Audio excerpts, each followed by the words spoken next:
Now, while the war on women rages on globally, here in the United States, it's also super important that we clock that they're trying to rob our wealth from us.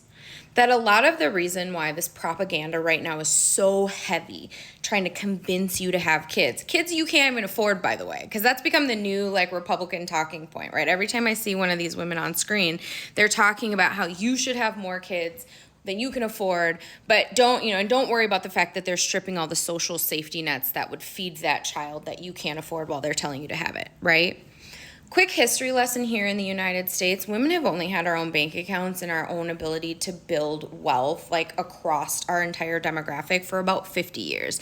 In that 50 years, we've become 30% of the total wealth of the United States. Pretty meteoric rise for a group that didn't even have rights.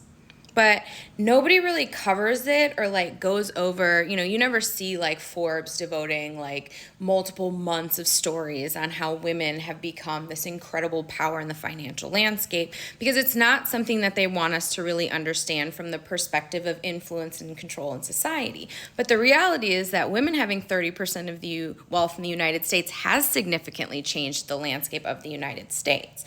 And now we've got major banking institutions like Chase and Bank of America coming out with reports saying that, hey, when the boomers pass, the chances of that wealth is going to be given to daughters, because daughters are the ones who are there at the end of life, right? Daughters are the ones who take care of relatives up to, their passing. So the likelihood that the majority of the boomer wealth actually goes to women, pretty logical that that's how that's going to pan. And then once that happens, you've got women having more than 50% of the wealth in the United States. What's a really, really fast guarantee way to make it so that women can't create, sustain, or pass on generational wealth? Well, it's strapping them with kids they can't afford.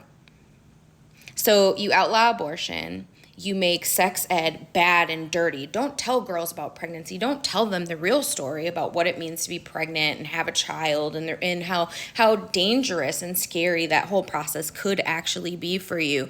And then have a lot of really, really pretty women in flowing dresses get on TV and tell them, have more babies, just have it. It's just all going to work out, right? They'll impoverish us in a fucking generation if we fall for that propaganda.